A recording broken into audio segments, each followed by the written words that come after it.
Okay, so welcome. Matrix representation of a graph. So we are knowing that graph can be represented by as a incidence matrix or as a adjacency matrix. Okay, so incidence matrix when we are using, okay, so when the information about edges is more desirable than information about vertices, at that time we will use incidence matrix. Or when information about the vertices is more desirable than information about edges, at that time we will use adjacency matrix. Okay, so we'll start with adjacency matrix. So adjacency matrix of graph G can be denoted as a binary matrix of order n by n. N is nothing but number of vertices. N is nothing but number of vertices. And the matrix value can be 1. The matrix value can be 1 if there is a edge between vertex I and vertex j. The value can be 0 if there is no edge between Vi and Vj, means Vi and Vj are not adjacent. If there is a self loop at vertex Vi, so it will be corresponding as a value 1 because that is also a edge. Okay, so we have to see one example here. So graph is shown on left hand side of screen.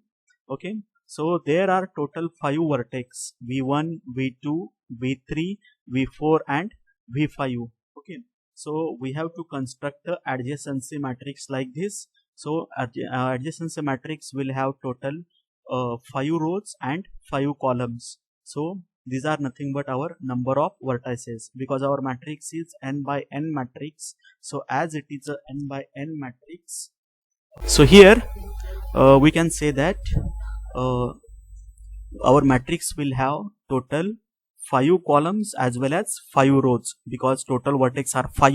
So matrix will be 5 by 5. Okay, so now we will find out the element. Here I have written element, so I will explain this. So V1 to V1 there is a self loop. Okay, V1 to V1 there is a self loop, so we will write 1. Okay, from V1 to V2 there is a direct edge, so also we will write 1. From V1 to V3, okay, V1 is here, V3 is here, though there is a path between V1 and V3 but there is no direct edge, so we will write it as 0. We will write it as 0.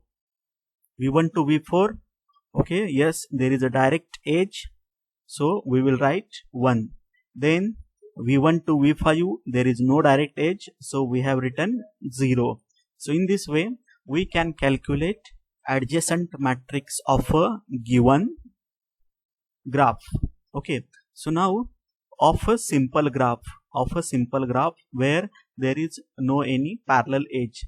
Suppose there is a parallel edge, at that time what we can do? Okay, so this is another kind of an representation where if suppose there are parallel edges, if suppose one or more edge are there between Vi and Vj, so instead of writing 1, we can write down the value of n. N is nothing but number of edges that are parallel between Vi and Vj. Otherwise we will write 0. So here you can see between V2 and V3 there are 3 edges. 1, 2, 3. Between V2 and V3 there are 3 edges, so we have written 3. Between V3 and V2 also there are 3 edges, so V3 and V2 also we have written 3. Here is also parallel edges present between V3 and V4. These two are parallel edges. So what we can write? V3 to V4 we will write 2, and V4 to V3 also we will write 2. So here 2 is written. Okay, so these two representations are about unidirectional graph. Suppose there is a directional graph. Suppose directional graph is present, that is nothing but digraph. So it is defined in similar fashion. Okay, only we have to consider the direction. Only we have to consider the direction of edge. Here v1 to v1 no edge, so we have written 0. v1 to v2 edge is present, so we will write 1.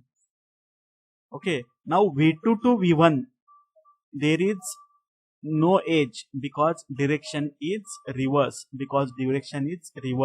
so v2 to v1 also we will write 0. v2 to v1 also we will write 0. In this way we have to check the direction, we have to check the direction of the edge, and we can calculate our adjacency matrix. Okay students, so up to this we have seen adjacency matrix. Now we will see incident matrix. Incident matrix, it is second type of matrix.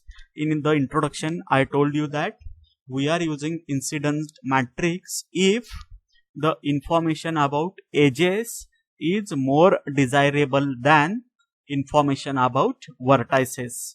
Information about edges is more valuable, more desirable than the information about vertices. At that time we are using incident matrix.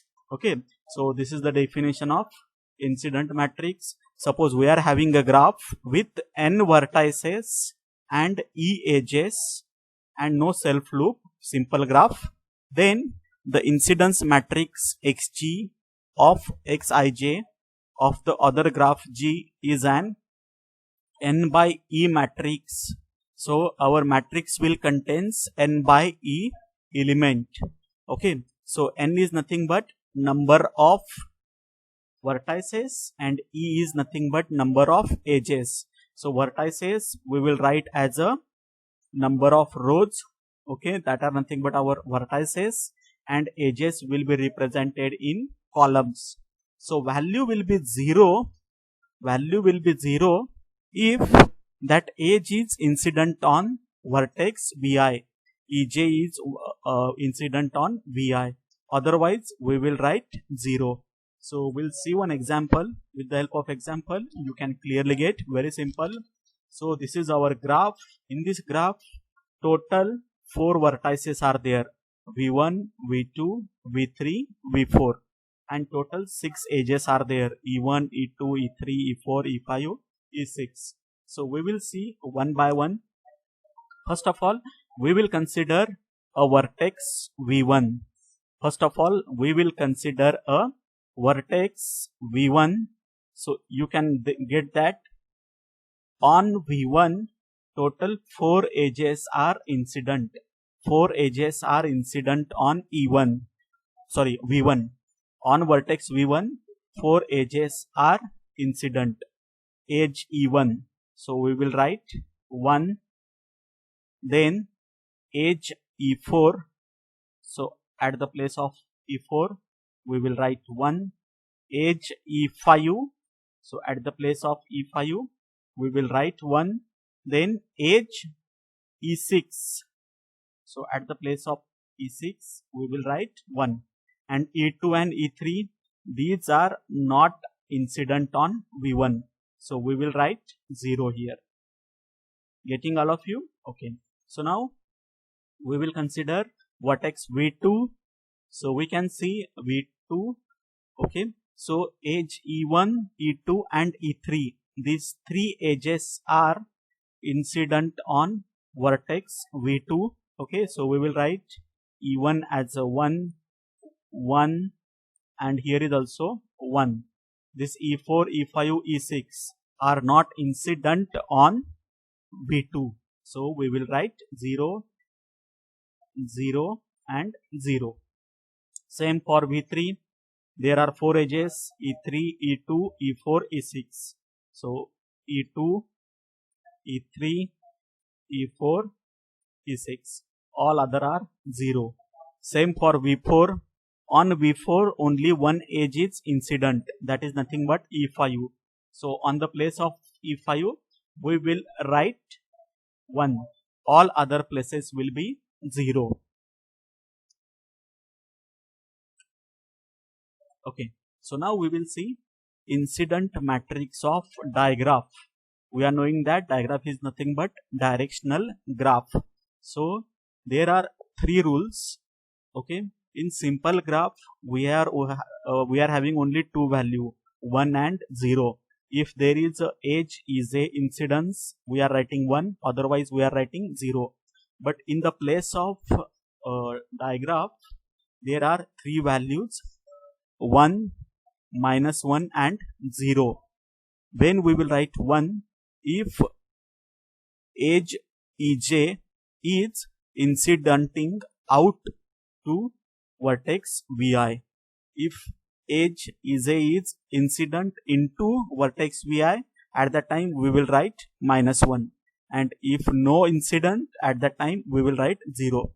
I will take example and then again I will explain you what is the meaning of these three rule. Okay, what is the meaning of these three rule? I will explain you while taking example. So consider this is the example. So graph is given to us. This graph contains total V1, V2, V3, V4, V5, V6. Total 6 vertex and total 8 edges. So we have drawn a 6 by 8 matrix.